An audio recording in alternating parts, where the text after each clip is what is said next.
Vamos lá. Eu acho que a gente chega num ponto que a gente conecta com o próximo tema, que é a questão do fator humano, né? Existem estatísticas que tem mais de 115 mil queixas de crimes associados à internet, mais de 700 mil ataques reportados.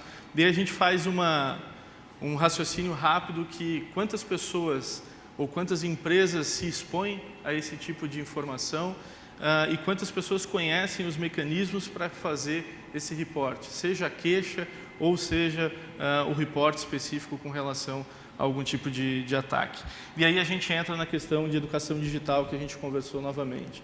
A tecnologia ela é extremamente importante, né? Nós conversávamos antes, eu e o André, existe um dado do Gartner que diz que até 2020 a prevenção sobre uma perspectiva de segurança da informação é uma baita de uma estupidez. Por quê? Porque se as Forças Armadas de Israel, o Pentágono, a CIA, a NSA, etc. e tal, são atacadas, como é que a sua empresa não vai ser atacada? O que mora na solução para isso? As empresas cada vez mais vão ter que estar focadas em detecção e recuperação. O que é detecção? Opa, fui atacado, quando, como e como que eu vou me recuperar para ter o ambiente não operacional o mais tempo possível? Porque quando a gente fala num ataque barulhento, que é especialmente esses causados pelos ransomwares, você sabe claramente que o negócio foi comprometido. Agora, tem uma estimativa que no ano as empresas levam aproximadamente 200 dias para detectar um ataque. Na Ásia, são 521 dias. Isso é uma loucura. Você passa quase 2 anos com dados sendo drenados, ou seja lá o que for, sem saber absolutamente nada. E esses ataques silenciosos, eles são os mais perigosos e os mais destrutivos. Então, o que acontece? Quando a gente fala em segurança, a gente tem que pensar num formato sempre fim a fim. O ciclo de informação hoje, cada vez mais ele não está somente dentro da empresa. Existe fornecedor, existe fabricante, existe isso e aquilo. E sempre existem pessoas no meio disso tudo. É muito fácil para a gente, minha formação é na área de tecnologia, é muito fácil a gente colocar a culpa no usuário. O usuário não sabe fazer isso, o usuário não tem isso, mas o que nós estamos fazendo para educá-los para poder utilizar a tecnologia de forma adequada? Então, aí entra o ponto do tema, que eu acho muito interessante essa presença do Bruno aqui com isso, que tem um público lá de colaboradores totalmente diferente do que é a Flex e do que é o CIASC, para a gente trazer esses dois pontos de como que a gente trabalha o fator humano em uma empresa onde a média de idade está lá nos 25, 26 anos, e como que eu trato isso numa empresa onde os colaboradores, a faixa etária já está num nível um pouco maior. Isso é bom e ruim. Tem pontos positivos e negativos, porque tem muita gente, idosos mesmo, utilizando tecnologia, gerando informação, sem ter recebido absolutamente nenhum tipo de instrução para fazer o uso disso. Então, eu queria ouvir de vocês, dentro desse contexto, que o fator humano ele sempre se coloca na segurança da informação como um dos elos mais fracos.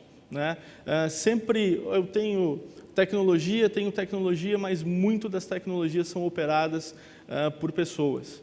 Então, como que as empresas de vocês têm tratado esse tema e quais são as estratégias, eventualmente, que vocês têm em recursos humanos ou coisa do tipo, para envolver mais o fator humano, para que ele tenha consciência dos riscos associados à segurança? Como que vocês têm trabalhado isso dentro das suas empresas? Queria pegar bem essa experiência do Bruno numa empresa de tecnologia nova, etc., e depois eu queria ouvir o André e o Luiz Antônio. Só fazendo o gancho ali, tu falou, eu vi uma palestra do Slack sobre segurança e eles falaram que eles já têm algoritmo que detectam coisas fora do padrão para serem avisados. Então, a ideia deles é agir, isso gera um incidente, e daí eles vão tratar. Então, acho que é muito nessa linha de tu conseguir instrumentar, né, respondendo a primeira parte, conseguir instrumentar a aplicação que tu tem para tu conseguir criar algoritmos para ser avisado. Mas, respondendo a pergunta especificamente, né, na RD a idade média é essa mesmo e a nossa premissa de empresa é liberdade. Né, então, desde o início, a gente liberdade do indivíduo, né, a gente é muito foco no resultado. Então, lá, a gente quis criar uma empresa nos moldes do Vale. As pessoas têm que ter responsabilidade sobre essas coisas, elas podem chegar ao horário que quiser, elas têm que entregar seus projetos, mas se a gente tem, né, a gente acompanha o resultado disso.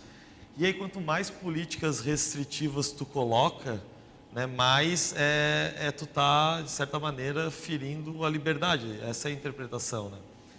Então, eu acho que, né, e aí tu cai naquele dilema, né? Como tu mantém teu valor forte de ser uma empresa que prega pela transparência e pela liberdade, mas ao mesmo tempo tu consiga garantir níveis de segurança que, né, que são adequados. E assim, isso é uma questão né, de muita discussão, tudo que é criado política, etc. Mas a nossa direção tem sido em remover coisas do indivíduo, assim, possibilidades no sentido, eu não quero senha de servidor, entendeu? As máquinas têm que se resolver. Se cai algo, tem que detectar, tem que subir outra coisa. Então, assim, procurar mecanismos automatizados para ninguém ter aquilo, assim. Então, é uma coisa que a gente busca. Ainda está longe da infra, está nesse sentido, mas é para onde a gente busca. Assim, tu não está tirando restrição do indivíduo, está tirando todo mundo, entendeu? A gente não quer mais operar aquilo do ponto de vista humano. Então, quando tu vai logar, tu não sabe a senha. Um outro sistema de senha que loga para ti, né? Tu vai ter ali um token, alguma coisa do tipo. Então, são formas que a gente tem visto, assim. Então, mas no fim do dia, assim, engenharia, toda essa questão de engenharia social é realmente problema, porque na maioria das vezes as pessoas não é nem má fé ou má intenção, realmente elas nem notaram que aquilo aconteceu, entendeu? Então, eu acho que não é um tópico aí que dá para se esgotar, mas a nossa direção tem sido empregar, manter a liberdade e construir esse tipo de coisa. Muito inspirado o Stripe, que é aquele meio de pagamento nos Estados Unidos.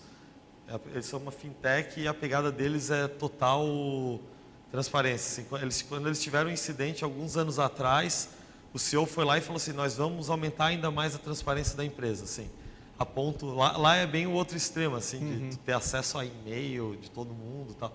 Mas é uma forma de tu garantir a segurança se todo mundo está vendo aquilo também, entendeu?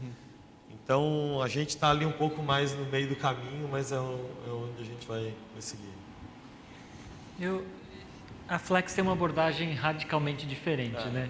Ela é uma empresa que ela trabalha restringindo muito o que o operador, o que o teleatendente está fazendo, né? A ponto de não ser possível em muitas operações se levar celular para perto da máquina. Eu não posso ter computador, eu não posso ter papel, não posso anotar nada, né? É uma outra abordagem. Mas a gente vê a segurança, as pessoas são ponto de falha o tempo inteiro, mas a gente acredita que a força está na governança. Ou seja, como que a gente faz a segurança, quais os procedimentos para a segurança acontecer e como que a gente monitora isso, né? A gente tem vários padrões de comportamento que indicam problemas de segurança, né? O principal ponto de falha é a fraude interna. A segurança principal, um dos principais dores de cabeça nossa é a fraude interna. Eu disse que vendi e não vendi, né? Eu disse que o fulano a gente tem cobrança, eu digo que o cobrado topou o acordo e ele não topou, eu mando um boleto para ele que não é o que eu estou autorizado a mandar. Então, esses riscos internos a gente tem bastante e para isso a gente tem uma inteligência de negócio monitorando isso o tempo inteiro. Isso ainda não é muito sofisticado, é muito baseado na nossa experiência. Então, uma pessoa atende 100 pessoas por dia. Se ela, de repente, acionar 200 clientes, é um alarme. Então, é muito nessa lógica a segurança interna, né?